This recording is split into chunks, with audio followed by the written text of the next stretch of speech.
नमस्कार, मैं हूं शुभे मिश्रा आपके साथ और आज हम आपके लिए लेकर आए हैं न्यूज 18 स्पेशल बुलेटिन।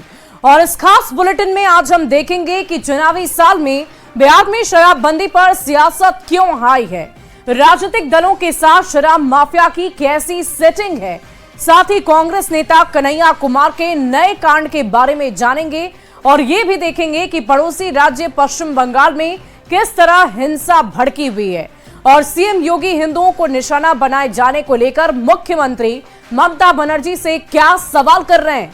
बिहार में बारिश और तूफान ने किस कदर तबाही मचाई है और आफत की उन तस्वीरों को देखेंगे और अंत में इस सवाल का जवाब भी लेते चलेंगे कि आखिरकार नक्सलियों का खात्मा कब होगा।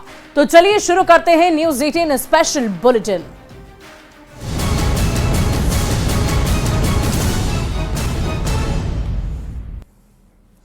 और सबसे पहले बात करेंगे बिहार में शराबबंदी को लेकर सियासत एक बार फिर से गर्मा गई है। नेता प्रतिपक्ष तेजस्वी यादव के आरोपों का जवाब केंद्रीय मंत्री ललन सिंह ने दिया है। ललन सिंह ने तेजस्वी यादव पर गंभीर आरोप लगाए और कहा कि शराब माफिया के साथ तेजस्वी यादव की सांठगांठ है और इस पर आरजेडी ने पलटवार किया कि शराब माफिया की पहुंच सीएम हाउस तक है। आखिर क्यों गरमाई है बिहार में शराबबंदी पर सियासत, इस रिपोर्ट को देखिए।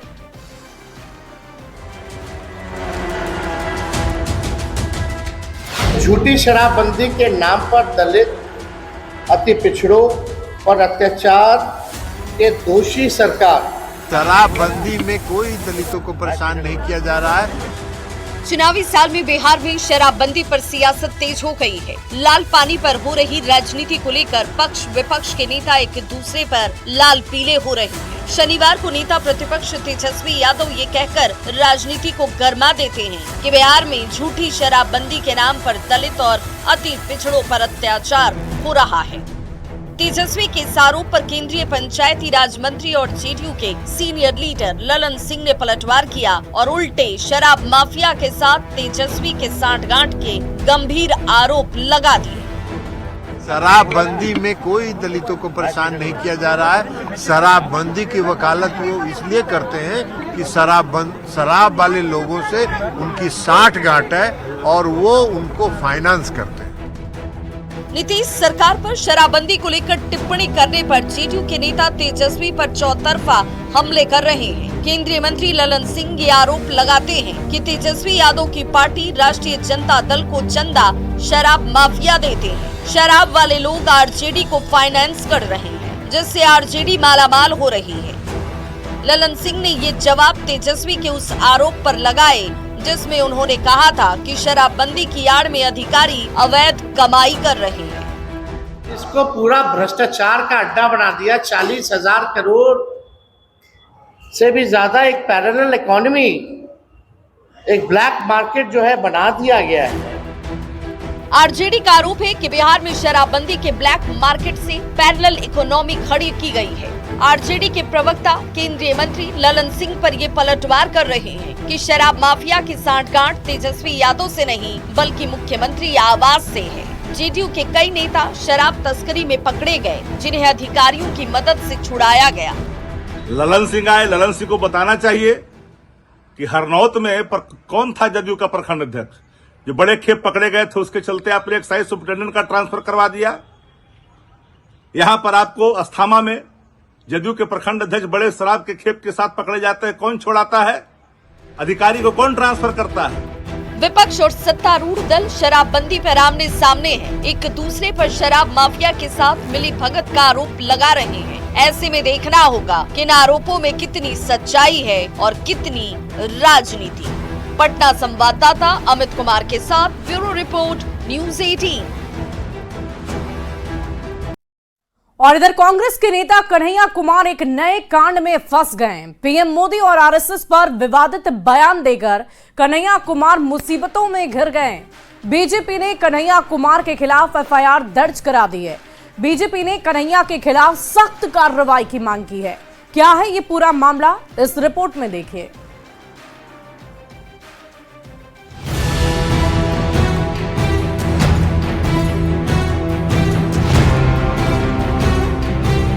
पीएम मोदी और राष्ट्रीय स्वयंसेवक संघ पर विवादित बयान देकर कन्हैया कुमार फंस गए हैं। कन्हैया ने एक इंटरव्यू में आरएसएस को आतंकवादी बताया था। अब इस बयान पर पटना में बीजेपी की लीगल सेल ने कांग्रेस नेता कन्हैया कुमार के खिलाफ केस दर्ज कराया है। उनके खिलाफ सख्त कार्रवाई की मांग की है। बीजेपी ने कोतवाली थाने में दर्ज एफआईआर में ये आरोप लगाया कि कन्हैया कुमार ने एक इंटरव्यू में पीएम और आरएसएस के खिलाफ बेहद आपत्तिजनक टिप्पणी की थी। मुझे पूरी उम्मीद है कानून अपना काम करेगी और निश्चित तौर पर ऐसे व्यक्ति जो प्रधानमंत्री की पद की गरिमा का अपमान करता हो, जो प्रधानमंत्री को सीधे तौर पर गाली देता हो, निश्चित तौर पर उस पर कार्रवाई होनी चाहिए। बीजेपी का कहना है कि कन्हैया बार बार ऐसे शब्दों का प्रयोग करते हैं जिससे जनता की भावनाएं आहत होती हैं। वहीं कन्हैया पर एफआईआर दर्ज होने के बाद बिहार की सियासत गर्मा गई है।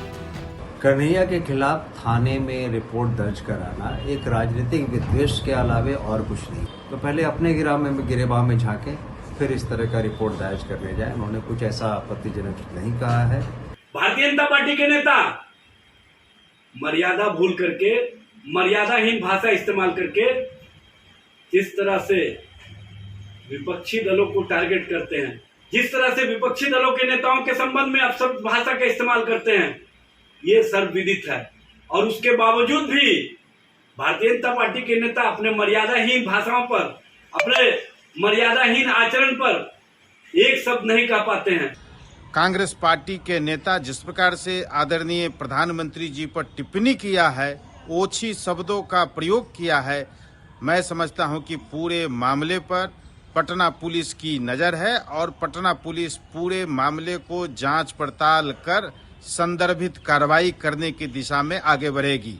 लोगों को याद है कि कन्हैया कुमार का देश विरोधी एक्टिविटी में शामिल टुकड़े टुकड़े गैंग से संबंध रहा है। कन्हैया का इतिहास रहा है कि वह देश को अपमानित करने का काम करता रहा है। कांग्रेस ऐसे ही उद्दंड नेता को लोगों को प्रश्रय देती है जिसका कोई जनाधार नहीं रहता। कन्हैया उसी में से एक है। कांग्रेस नेता कन्हैया का ये विवादित बयान पहला नहीं है। इससे पहले भी उन्होंने आरएसएस की तुलना आतंकवादी संगठन आईएसएस से की थी। कन्हैया के इस बयान को लेकर काफी हंगामा मचा था। अब पीएम मोदी और आरएसएस पर विवादित बयान देकर कन्हैया कुमार कानूनी पेंच में फंस चुके हैं। लगातार विवादित बयानों को लेकर कन्हैया कुमार की मुश्किलें बढ़ सकती हैं।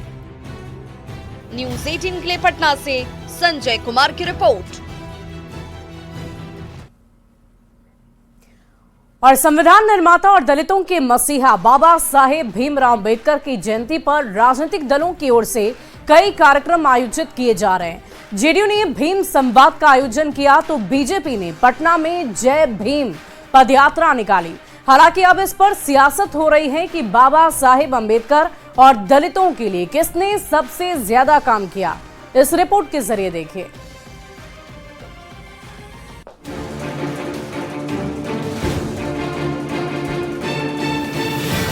संविधान निर्माता और दलितों के मसीहा बाबा साहेब भीमराव अंबेडकर की जयंती पर पूरा देश उन्हें याद कर रहा है। बिहार में इस साल विधानसभा का चुनाव है, लिहाजा दलितों को साधने के लिए हर राजनीतिक दल इस बार बढ़ चढ़कर बाबा साहेब की जयंती मना रहा है। पटना के बापू सभागार में जेडीयू ने भीम संवाद का आयोजन किया। संविधान निर्माण और समाज के उत्थान पर चर्चा के दौरान जेडीयू नेताओं ने ये दावा किया कि दलितों के लिए मुख्यमंत्री नीतीश कुमार के शासनकाल में सबसे ज्यादा काम हुआ। हम लोग सब दिन के लिए बाबा साहब भीमराव अंबेडकर को हम लोग उनका नमन करते रहेंगे और उनसे हम लोगों को जो भी उन्होंने किया है देश भर के लिए, तो हम लोग तो उनसे हमेशा ध्यान रखते रहे हैं और करते रहेंगे। नीतीश कुमार जी बिहार के मुख्यमंत्री बने तो उन्होंने बिहार में नारा दिया, न्याय के साथ विकास।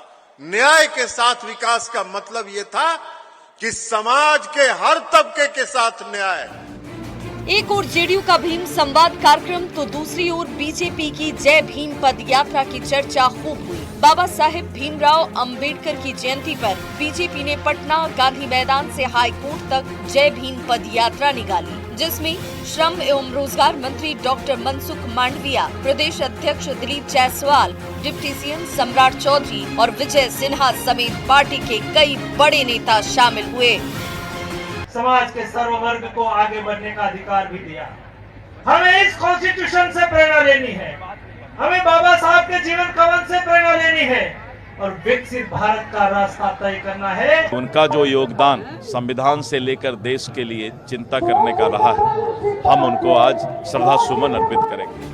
बाबा साहेब की जयंती पर जमकर सियासत भी हुई। केंद्रीय गृह राज्य मंत्री नित्यानंद राय ने कांग्रेस पर निशाना साधा और आरोप लगाया कि कांग्रेस ने बाबा साहेब भीमराव अंबेडकर को हमेशा से अपमानित ही किया है, चुनाव में हराया और उन्हें प्रताड़ित किया।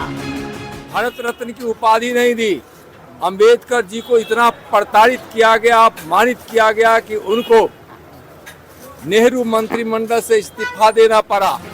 हर राजनीतिक दल ये दावा कर रहा है कि बाबा साहेब भीमराव अंबेडकर और दलितों के उत्थान के लिए उन्होंने सबसे ज्यादा काम किया। ऐसे में ये तो चुनाव में ही तय होगा कि दलित समाज के लोग किसके दावे पर सबसे ज्यादा भरोसा करते हैं। पटना संवाददाता आनंद अमृतराज और संजय कुमार के साथ ब्यूरो रिपोर्ट न्यूज़ 18। वहीं पश्चिम बंगाल में हिंसा पर कलकत्ता हाईकोर्ट ने ममता बनर्जी की सरकार को फौरन रोकथाम के निर्देश दिए, जिसके बाद मुर्शिदाबाद भारी पुलिस बल तैनात किए गए। वहीं वक्फ कानून पर ओवैसी के मुस्लिमों को भड़काने वाले बयान जारी हैं, जिस पर बीजेपी और कई मौलानाओं ने भी ऐतराज जाहिर किया है। इस रिपोर्ट को आपको दिखाते हैं।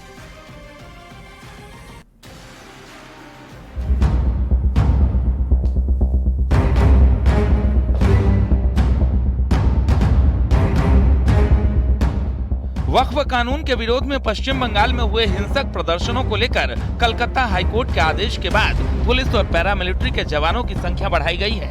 राज्य के साथ केंद्र सरकार हालात पर नजर रख रही है। वहीं AIMIM चीफ असदुद्दीन ओवैसी ने वक्फ कानून को लेकर फिर एक बार मुस्लिमों के खिलाफ बताया। तेलंगाना और आंध्र प्रदेश के मुस्लिम पर्सनल लॉ बोर्ड के मेंबर्स इस पब्लिक मीटिंग में हिस्सा भी लेंगे और अपनी स्पीचेस और अपने खिताबात के जरिए आवाम को बताएंगे कैसा ये वक्फ अमेंडमेंट बिल वक्फ के मुफाद में नहीं है। बीजेपी नेता ने मुर्शिदाबाद हिंसा को लेकर ममता सरकार पर बंगाल को बांटने का गंभीर आरोप लगाया है। ममता बनर्जी संभवतः उस रास्ते पर जा रहे हैं जिस रास्ते पर एक बार बंगाल का विभाजन 1905 में हुआ था। वह कर्जन की भूमिका में हैं। अपनी भूमिका बदलें और देश के एकता अखंडता के लिए वे संविधान के शपथ के अनुसार काम करें। मुस्लिम धर्मगुरु मौलाना शहाबुद्दीन रजवी बरेलवी ने पश्चिम बंगाल में हुई हिंसा में मारे गए लोगों पर अफसोस जताया, तो वहीं साजिद रशीदी ने विपक्ष पर मुसलमानों को भड़काने का आरोप लगाया कि ये जो बिल है वक्फ संशोधन बिल, इससे आम मुसलमानों को कोई नुकसान नहीं है। अब कोर्ट जाने के बाद ऐसा क्या रह गया इसमें कि तुम सड़कों पे भी मुसलमानों को निकाल रहे हो? ये असल में देश में दंगा कराना चाहते हैं, खासतौर से ओवैसी देश में दंगा कराकर मुसलमानों को भड़काकर एक बड़ा आंदोलन छेड़ना चाहते हैं, हिंदू मुसलमान करना चाहते हैं। और फिर ये होगा कि जब बड़े तौर पर ये झगड़ा होगा, ये फसाद होगा, तो इनको कहने का मौका मिल जाएगा कि देखो मुसलमान अब सेफ नहीं है हिंदुस्तान में, अब हमें अलग मुल्क दे दो। ये ऐसा करना चाहते हैं, ये उनकी सोच है। बीजेपी विधायक शुभेंदु अधिकारी ने सोशल मीडिया प्लेटफॉर्म पर वीडियो जारी कर मुर्शिदाबाद के धुलियान से 400 से ज्यादा हिंदुओं के पलायन का आरोप लगाया है। Bureau report news 18। और इधर वक्फ के नाम पर पश्चिम बंगाल में जारी हिंसा पर सीएम योगी ने विपक्ष पर करारा प्रहार कर दिया है। लखनऊ में सीएम योगी ने कहा कि वक्फ के नाम पर हिंसा भड़काई जा रही है। विपक्षी नेता राष्ट्रीय नायकों का अपमान कर रहे हैं। इस रिपोर्ट को आप भी देखिए।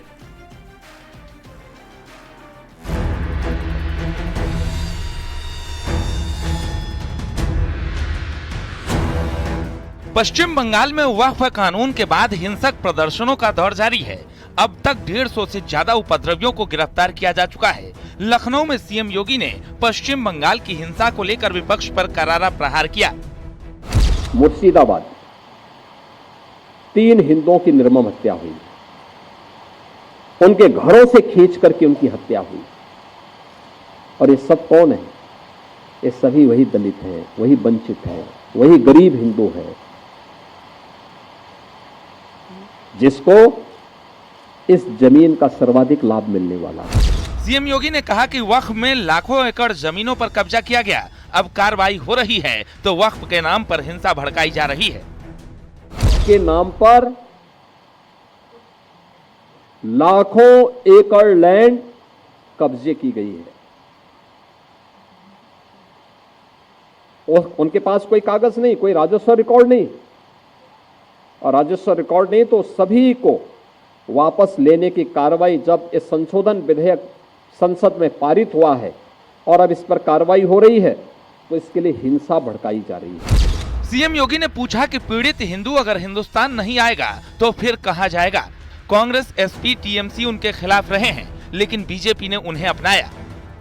लेकिन कांग्रेस और समाजवादी पार्टी या टीएमसी जैसे दल हमेशा इसमें बाधक रहे हैं और उन लोगों ने उन्हें दोयम दर्जे का नागरिक बनाने का काम किया, शरणार्थी के रूप में रखा, लेकिन भारतीय जनता पार्टी ने उन्हें अपनाया। पश्चिम बंगाल में हिंसा को लेकर सीएम योगी ने विपक्ष पर बड़ा हमला बोला है। वहीं हिंदुओं पर अत्याचार को लेकर कहा कि पश्चिम बंगाल में सियासी फायदे के लिए हिंसा हो रही है। Bureau report, news 18।